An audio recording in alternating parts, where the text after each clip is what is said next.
பருக்குட்டி, இன்னைக்கு என்ன டிஃபன்? ஆயம்மா இன்னைக்கு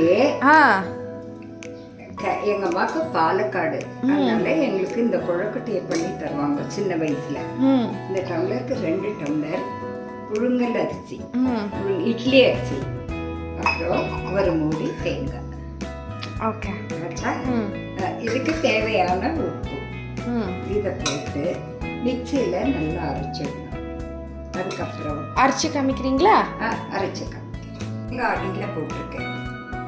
இப்போ இந்த அரிசியை இதில் போட்டு இதுக்கு உப்பு போட்டு அரைச்சிடணும். கொஞ்சம் கரகரான்னு அரைக்கும். கொஞ்சம் படுத்துக்கும் போது நனைச்சிக்கும். அப்போ அது ஊறின்னு இருக்கும். அதுக்கப்புறம் நான் சொன்ன மாதிரி தேங்காய் உப்பு சேர்த்து கரகரான்னு இதை அரைக்கிறேன் பாரு.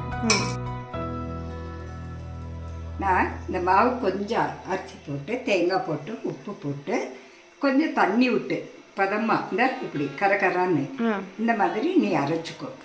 காமிங்க, பதத்தை காமிங்க. இது பாரு கொஞ்சம் கரகரான்னு இருக்கு பாரு. நைஸ் ரவை மாதிரி அரைச்சிக்கோ.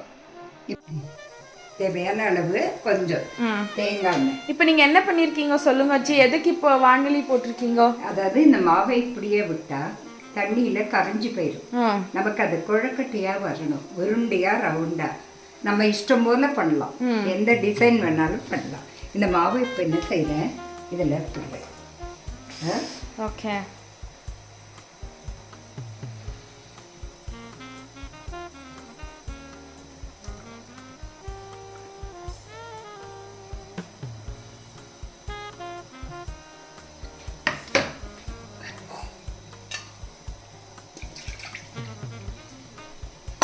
இந்த மாவு விட்டு இந்த தண்ணியை வச்சுக்கலாம்.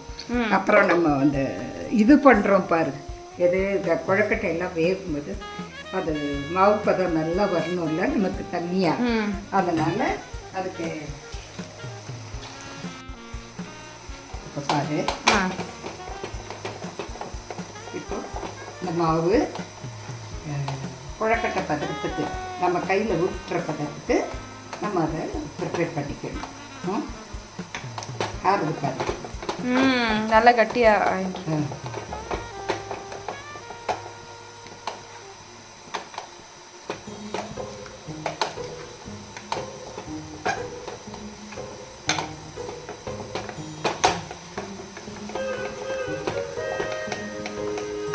உப்பு அவ்வளவா டேஸ்ட் தக்கன சேர்த்துக்கணும். கரெக்டாக இருக்கு, டேஸ்ட் அருமையாக இருக்கு.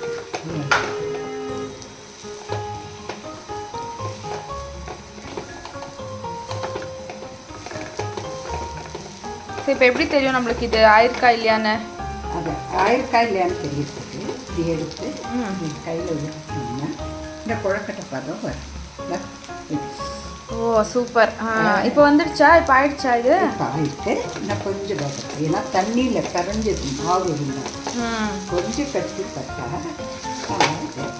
இதை பண்ணிக்கலாம். ஸோ இப்போ நெக்ஸ்ட் என்ன பண்ணுவீங்க நீங்கள்?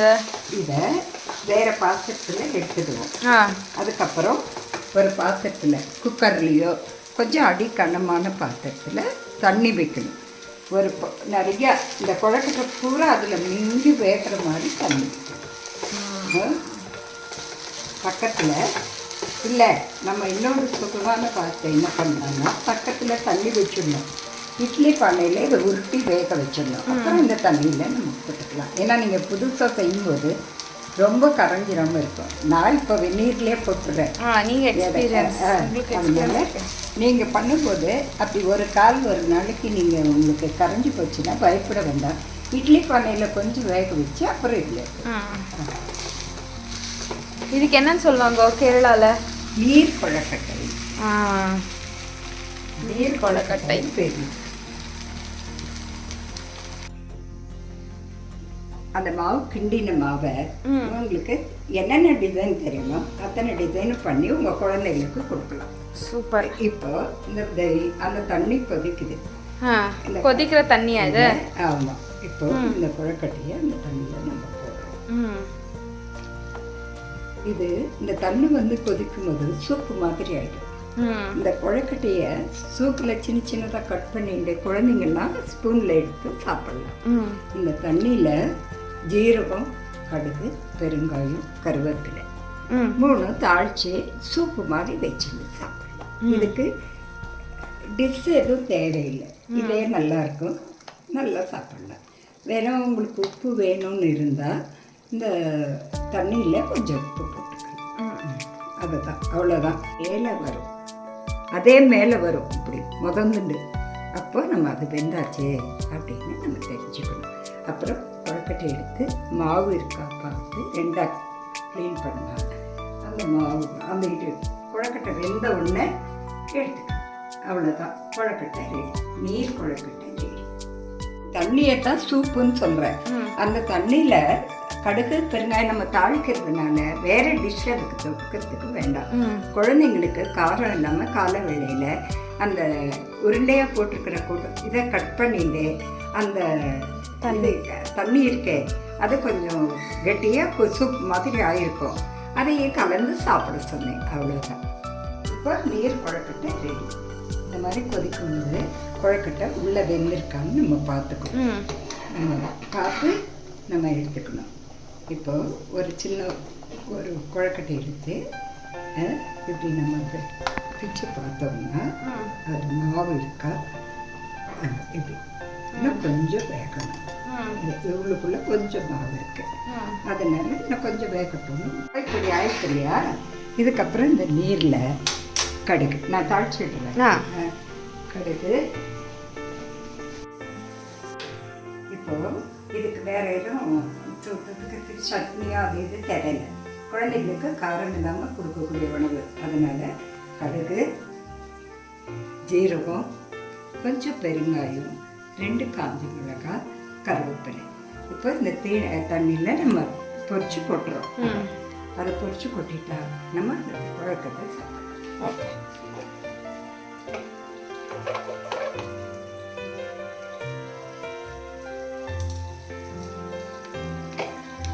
எந்த எண்ணெயில் தாளிச்சுட்டு இருக்கீங்க?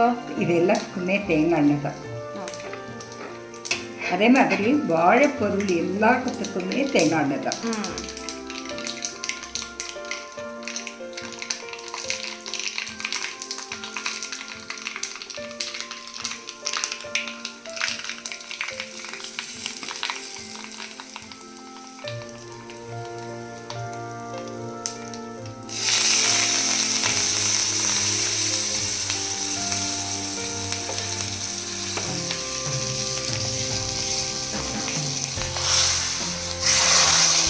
தண்ணி கொழுக்கட்டை ரெடி.